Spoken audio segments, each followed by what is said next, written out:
ជាnghiệpសួរពុកម៉ែទាំងបងប្អូនអស់គ្នាថ្ងៃនេះថ្ងៃទី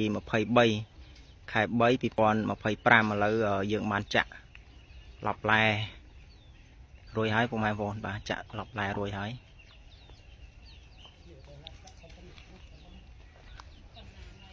ចាក់ឡប់ឡែរួចហើយបងប្អូនអានេះយើងធ្វើចក្រានបាយបងប្អូនបាទធ្វើចក្រានបាយហើយឃ្លាំងហើយនឹងចក្រានបាយបងប្អូនបាទតមកខាងក្រោយទៀតហើយទៅនេះគឺកន្លែងស្តុបប្រគុណបន្ទប់ទឹកបងប្អូនបាទនេះយើងដាក់ពីប្រឡោះធំធ្វើឲ្យធំត្មង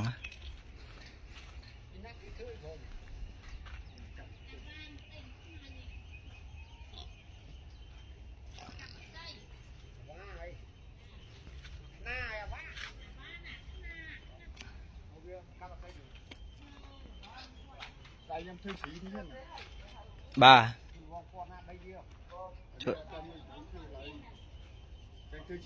ធ្វើទៅធ្វើប្រព័ន្ធរបស់វាតូចហ្នឹងណាក្រមហ្នឹងណាហ្នឹងហើយ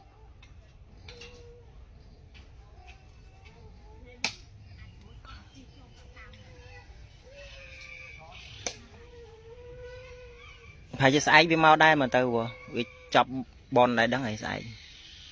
ចាប់ស្អែកហើយស្អែកចប់ហើយស្អែកហ្នឹងអាហ្នឹងហើយចាប់ថ្ងៃហ្នឹងហើយសុញមុនល្ងាចមិញហើយលោកឆាន់ថ្ងៃនេះហ្នឹងហើយស្អែកបានវាមកហើយមើលទៅរួចបនហើយចាប់បនហើយ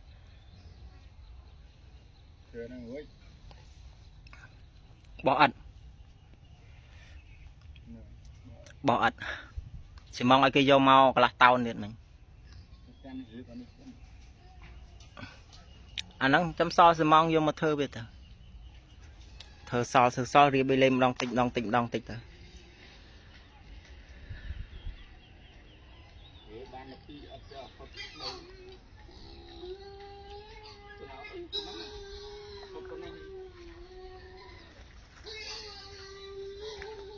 បានកូនចៅមកជួយមកប្រើអត់ហើយបងនិយាយបានជប់ជុំគ្នាណាវាមកទៅកាប់ពេញពងទៅវាមកជួយចាក់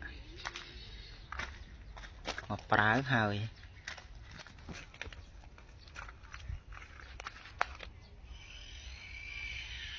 រួចអានេះក៏ចាក់ហើយអស់នៅតែបោះពុំឥតយើងបោះពុំឥត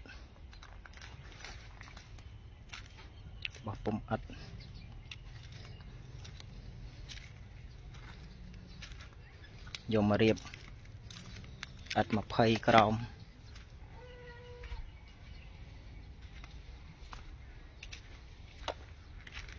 អត់ធ្វើវាហើយភ្លៀងចូលមកទៀតភ្លៀងចូលកាយវាមកសាហើយគឺថាភ្លៀងមកទៀតលើហើយអានឹងបានឡប់ឡែទៅនឹងហើយទៅភ្លៀងមកក៏វាមិនសូវពិបាកប្រហែលដែរវាស្រួលកាយតិ